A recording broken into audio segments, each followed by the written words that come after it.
Do you know, according to the 2022 US Census, the country was home to around 4.8 million Indian Americans. Let's understand how the US President Donald Trump signed an executive order initiating the process to end birthright citizenship on January 20th and how it will affect the NRIs based in US.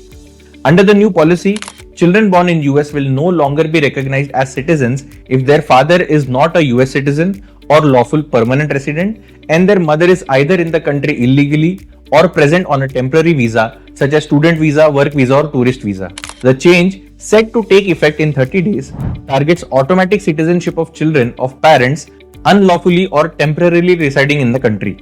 So what is Trump's birthright citizenship order? The executive order challenges the traditional interpretation of the 14th Amendment of the US Constitution, adopted in 1868, to clarify the citizenship status of formerly enslaved individuals. The amendment has been widely interpreted to grant citizenship to anyone born on the US soil. The 14th Amendment states that all persons born or naturalized in the United States are subject to jurisdiction thereof are citizens of the US citizen. Now, critics of birthright citizenship argue that it should not apply to the children of illegal immigrants or so-called birth tourism, in which people travel to US towards the end of their pregnancy to ensure their child is born a US citizen. Now here is what will change as Trump moves this end of the birthright citizenship. Who will not qualify for this US citizenship? Now among the categories of individuals born in the United States and not subject to the jurisdiction thereof, the privileges of United States citizenship don't apply automatically and extend to persons born in United States, where number 1, when the person's mother was unlawfully present in United States and father was not a US citizen or lawful permanent resident at the time of the birth. Number 2, when that person's mother's presence in the United States at the time of the said person's birth was lawful but temporary, such as visiting the United States under the visa waiver program or on a student visa or a work visa, and the father was not a US state citizen and a lawful permanent resident at the same time. Now that we got to know who isn't a citizen, let's understand who retains the US citizenship.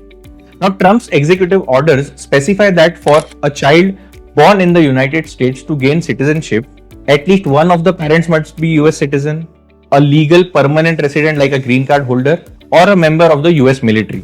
While recently speaking to one of my clients in US, we were discussing and he asked me what happens to babies born before the effective date of the order. So let me assure you that babies born before the effective date of the order will retain their US citizenship as the order is not retroactive. Now, how will the proposed birthright citizenship order impact Indians? During his election campaign, Trump argued that the existing birthright citizenship is being exploited, particularly by the nationals of countries with high level of immigration to the US, which also includes India and China. The executive order effectively revokes the automatic citizenship granted to the children born to the parents who are on temporary work visas, mostly like H-1B visa, or people who are awaiting their green cards. Now, as of 2024, the US had a population of over 5.4 million Indian Americans, accounting to almost 1.47% of the national population. Approximately 2/3 are immigrants, while 34% are US born according to the official data. Now, one thing to note here is that meanwhile, Indian immigrants who are already facing long green card backlogs would likely have to witness further delays if their children are no longer entitled to citizenship at the birth. Now, there are some legal challenges also with this order. Immigration advocates who filed a lawsuit in New Hampshire shortly after the Trump signed the executive order say that the order would threaten children and their families with a lifetime of exclusion from society and fear of deportation from the only country they know they have ever been known to. So that's it from my side.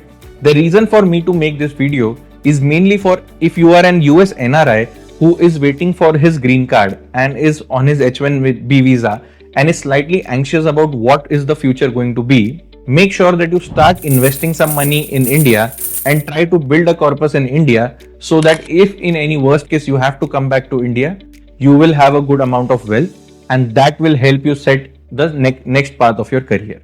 Thank you and I'll see you in the next.